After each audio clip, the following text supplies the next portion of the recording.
I found a watch that belonged to the Emperor of Brazil.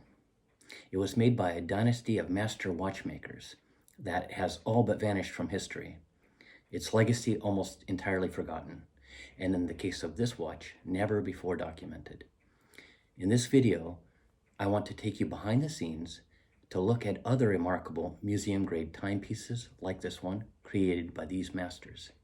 And we'll also explore this unique imperial artifact itself. We'll investigate who was behind its creation and uncover their hidden story. This traces a legacy buried in history. If you haven't had a chance to see my previous video, part one of this adventure, where this dynasty found its way to Brazil, go back and watch the first video. For now, pour yourself a freshly percolated cup of Brazilian coffee, and let's travel across continents from Switzerland to Brazil. Here on Montandon Watch History, we explore rare and forgotten timepieces and the stories behind them.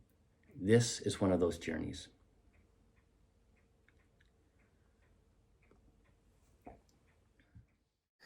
So from here, I would like to focus on some very interesting objects that I would like to discuss. And so we have these Montandons that have moved into Brazil initially with watchmaking, but we see how they began, their family members, the next generations began to establish very serious business operations in the country. And they were essentially elites in the country. They were building Brazil, and they were also transnational, transatlantic. They were both in France, having relocated out of Switzerland, but in France and in Brazil. And we have, we know that they are very close to the watchmakers. Their immediate relatives are all in watchmaking. Indeed, Frederick August had started the watchmaking, but they were most likely exporting these Montandon watch pieces, among other watches, but these timepieces made by Montandon makers into Brazil. I would like to thank my friend, who is a expert in antique jewelry in Rio de Janeiro. And so, courtesy of him, I am most graciously able to show some lost treasures of these Montandon watches.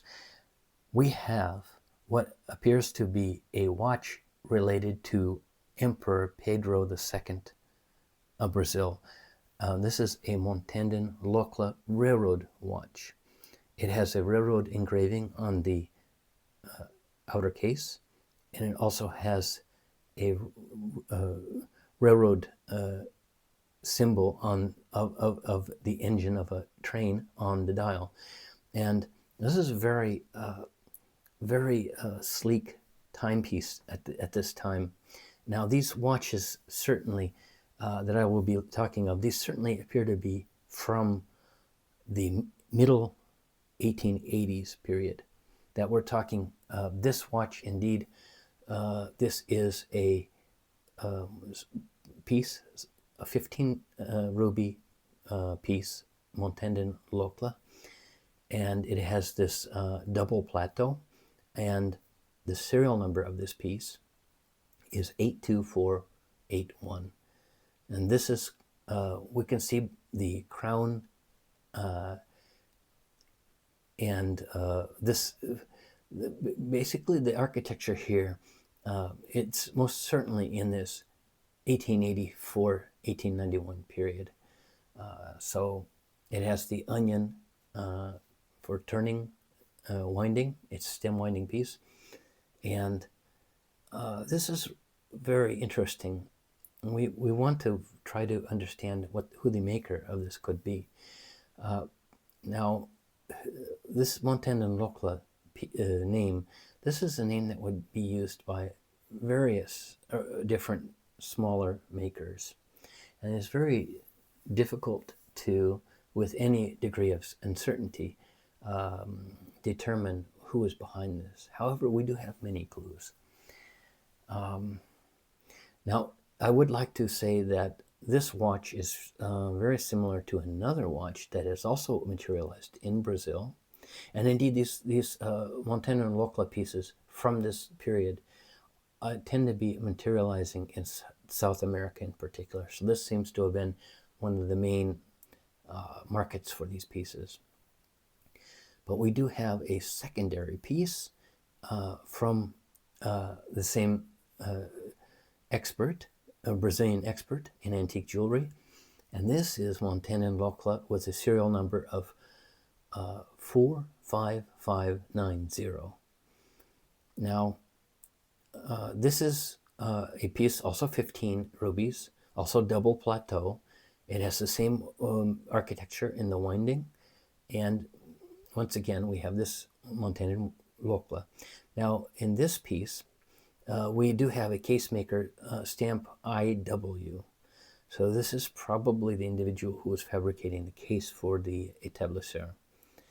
But so we see these watches, and we have a dating, and we can start to try to estimate who could be behind this. Now, I actually have a Montandon Locle, very similar to this, and we have exactly the same plate and movement style. We have a 15 ruby piece, and this is double plateau. And the serial number on this piece is 63920. So we have this circa mid-1880s to probably no later than the late 1890s, 1890, 91. Now, and this piece has a case maker mark ER. So we have a series of different case makers that were utilized for these watch pieces. But who is behind these pieces? Now, this is an interesting question, and there is a very telltale sign. I happen to know that there is another Montandon horologist who went to Brazil, and this individual was Louis-Auguste Montandon, and he was born in 1858, and he died, was approximately 1917, I believe. Now, he was the son of Louis-Auguste Montandon, who was a watchmaker in La Chaux-de-Fonds. He lived between 1826 and 1912. Now, Louis-Auguste Montandon, this Louis-Auguste, he was most certainly associated with Montandon vers Locle in the 1870s on Rue de la Côte. We have him in the same buildings with them, and his specialty was watch regulation. He was a régleur of breakaway movements.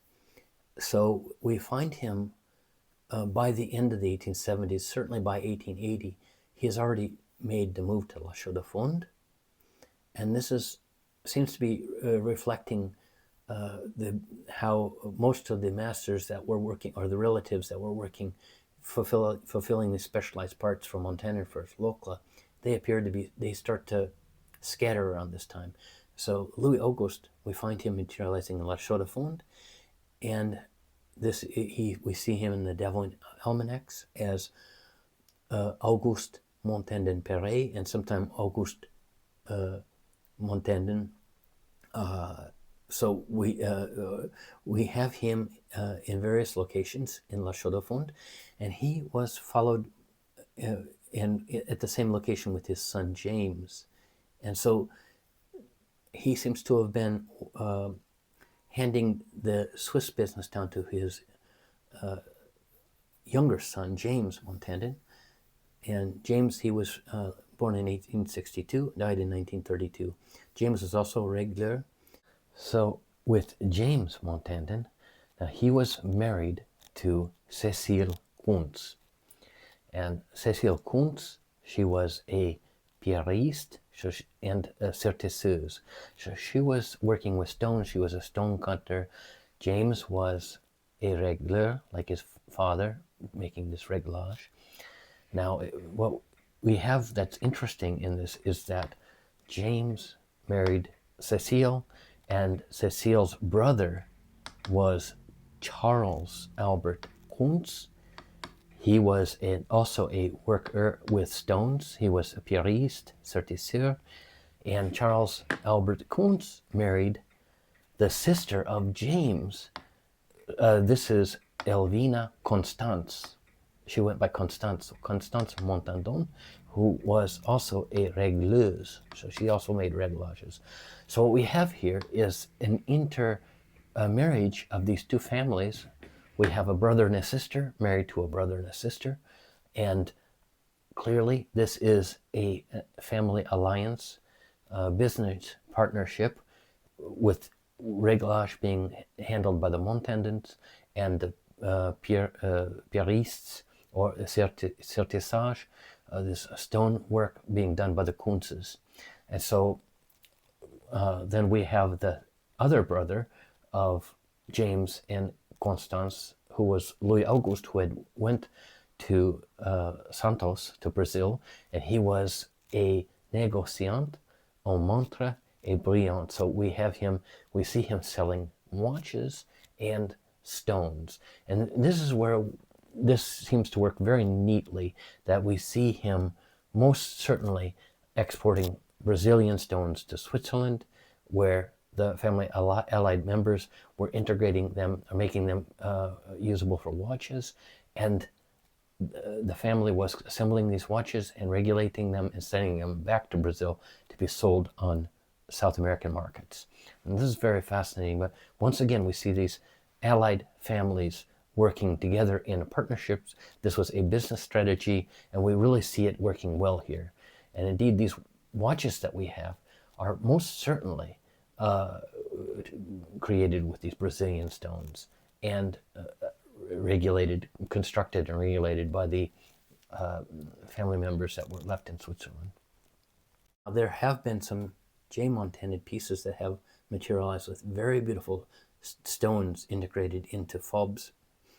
And and these were certainly from the 1890 period. It's very possible that James was making these with his allied family, the Kunzes. But we have to remember that James's brother, Louis-Auguste, was in both Santos and Poços de Caldas in Brazil. So he was in this area, but he was in this Santos. And there is a very interesting situation we have, because there is a 1916 postcard of a jewelry store, a Montandon jewelry store in Santos, on this General Camara. So it does appear that this Louis-Auguste was, and he appears to have been called a manager. I believe that he was managing a jewelry store that was owned by Fritz Montandon. This is the son of Frederick, who we spoke of earlier. But this Louis-Auguste was running this jewelry store, and we have this postcard of this. We see the sign painted, the Joaillerie Montandon, and we have this 1916 postcard. So this would have still been under Louis-Auguste. Now, after he died, we do have his son. We find his son operating this business, and his son was operating this business well after the death of the father. Indeed, there's a 1929 advertisement for this Montandon jewelry, with speaking specifically of diamonds and rubies brilliant. So it does appear that they had precious stones. And now this reinforces this idea that perhaps these precious stones were being brought back, and these allied family members this was the source of the stones that the allied family members were using in their watchmaking back in Switzerland. This is very interesting. But we do have these. We can see the 1916 postcard and the 1929 advertisement. So we find this, and now let us go back to the emperor's watch. So we know that the emperor was in Switzerland in 1870s, around 1876, 1877. However, the watch that we find in his possession, and we know that this is most certainly his property, because this was located in a box that bore the emperor's coat of arms.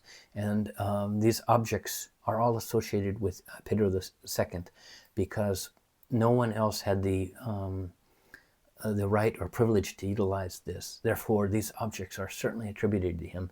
And indeed, we know that the emperor was very fond of technology, the railroads, etc. Now, I am assuming here that logic dictates that it is most probable that he acquired this from this jewelry store, or perhaps it was gifted to him. But we have this Santos-based jewelry store, and they were probably, we do know that the Louis-Auguste's son was also a watchmaker, but now we have to ask ourselves, was the father, Louis-Auguste, and his son James in Switzerland producing these watches under this Montandon Locle and exporting them to South America? This is starting to look like a highly probable scenario. We have so many of these watches materializing in South America and indeed Mexico. So this appears to be a target area, but all these watches have a very similar construction.